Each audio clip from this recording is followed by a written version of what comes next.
News in Arizona.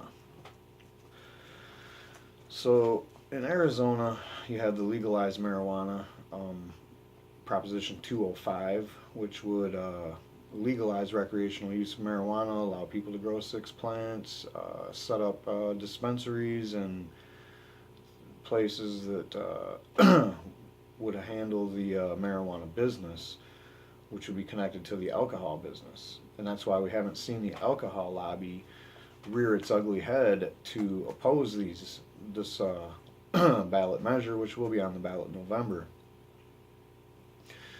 But there is another opponent that has reared its ugly head, literally, and that would be the manufacturer of a fentanyl-based mouth spray.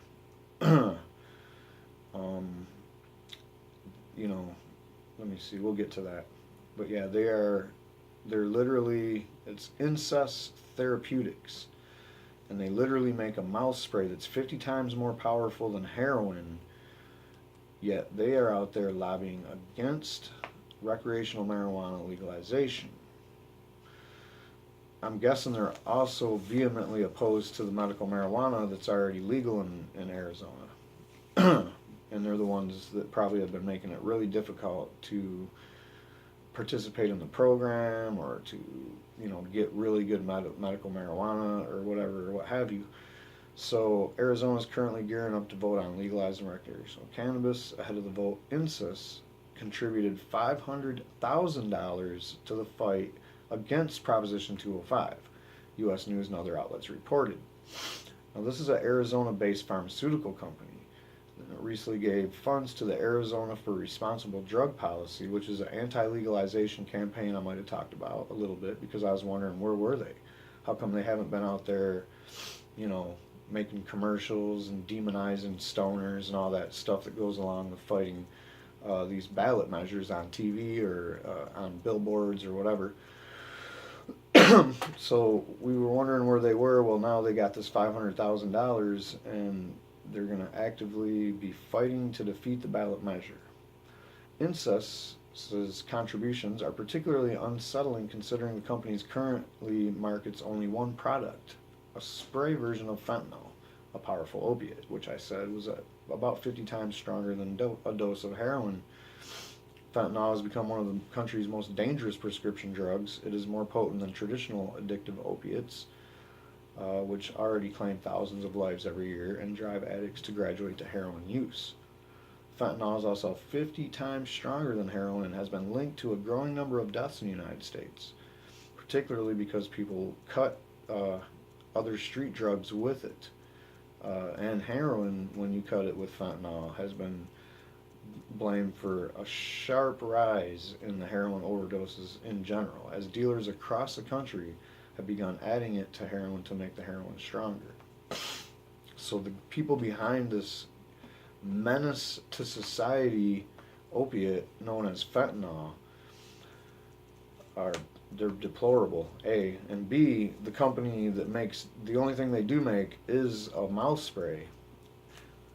They also made synthetic marijuana before. We'll get to that. Arizona's for Responsible Drug Policy. 4 states and District of Columbia have already legalized cannabis and are seeing disastrous repercussions from their youth, workplaces, and communities.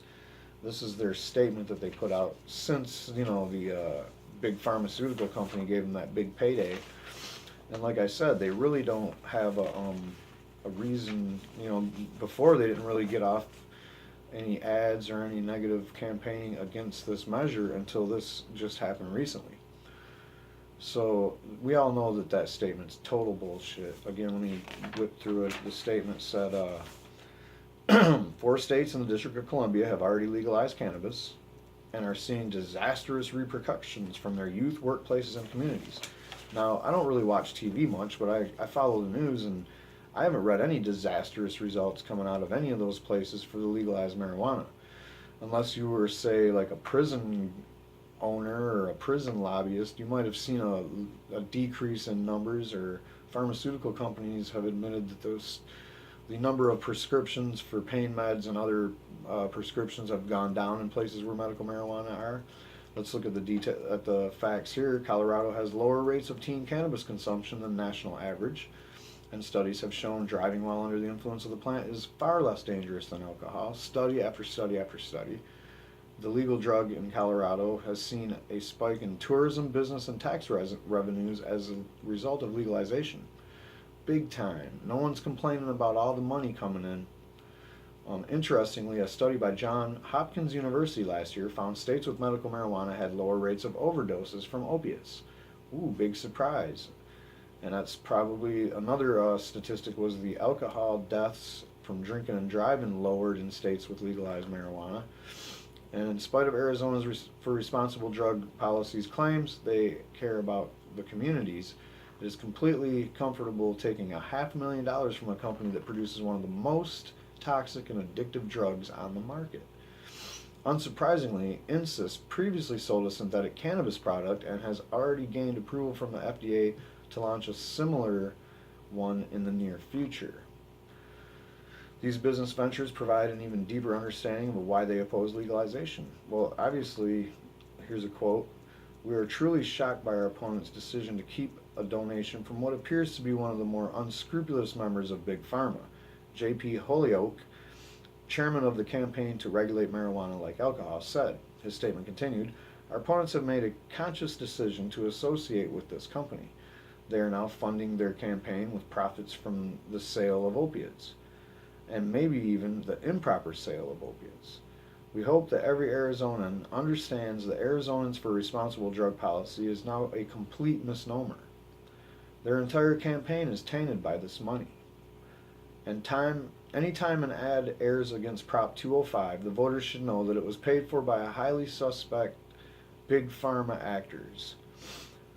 Unquote. Considering the myriad healing properties of cannabis, it is obvious why a pharmaceutical company in the business of selling powerful painkillers is eager to invest in maintaining prohibition. Well, another thing is they really want to get in on the game with this synthetic crap they're talking about, and whatever they can do to minimize legalized marijuana and medical marijuana, they're going to do it. They're going to pay into it. They're going to lobby. Legalizing and normalizing cannabis pose a direct threat to the pharmaceutical profits, considering cannabis is effective in treating pain, anxiety, degenerative diseases, and potentially even cancer. All their biggest, that's their biggest, money makers. And legalizing cannabis is threatening all that. And we're talking about recreational marijuana here, not medical marijuana, which is already legal in Arizona, and it's going to be even more legal after this law passes. If it does, we'll get into that in another clip. So much more research might be needed for the true efficacy of the cannabis as medicine. The federal government's insistence on keeping it legal stifles further scientific examination. But anecdotal evidence is getting too hard to ignore everywhere, especially with obviously the seizures, medications from cannabis, and cancer being cured. People are curing cancer with Simpson oil. That's a fact. Keep telling people about that, please. All right. So there's legitimate concerns about treating cannabis like alcohol, which is what they kind of are trying to do in Arizona. Namely, the convoluted regulations make legalization a bureaucratic headache compounded by the substance illegal status with the federal government. So basically they're saying, you can't just boom, pop it up like a distribution and manufacturing network like alcohol, because it doesn't work like that. Plus there's a federal law against it, so you got to be careful. You can't just run a big giant factory full of weed. I mean, that's what they're worried about. All right, so nevertheless, powerful interests are aggressively trying to keep cannabis illegal. Insys's donation is the largest any group associated with Prop 205 has received. Around the country, the pharmaceutical fight against legalization is joined by the tobacco lobby, the alcohol lobby, and the private prison lobby, and law enforcement. And all of them are being bribed into the marijuana game, except for maybe the prison lobby, but the law enforcement, the alcohol, the tobacco, I don't know about the tobacco either. We'll see later on, but most of them are galvanizing their position in the marijuana industry by kind of, saying, hey, we can keep fighting you, or you can let us join and give us a seat at the table, let us do this or that and make money. All right, still the U.S. News reports that the ballot measure is gaining popularity among Arizonans. While corporate cash has been known to influence election outcome, only time will tell if INS's desperate attempts to keep the plant illegal will sway voters. I just think it's disgusting that somebody that manufactures death-dealing opiates mouth spray, fentanyl mouth spray. I mean, what is it? You just pump a couple of pumps in your mouth and you're high for hours and hours and hours like you're on a cloud or something. You want to make recreational marijuana illegal? You're disgusting, man. You are disgusting.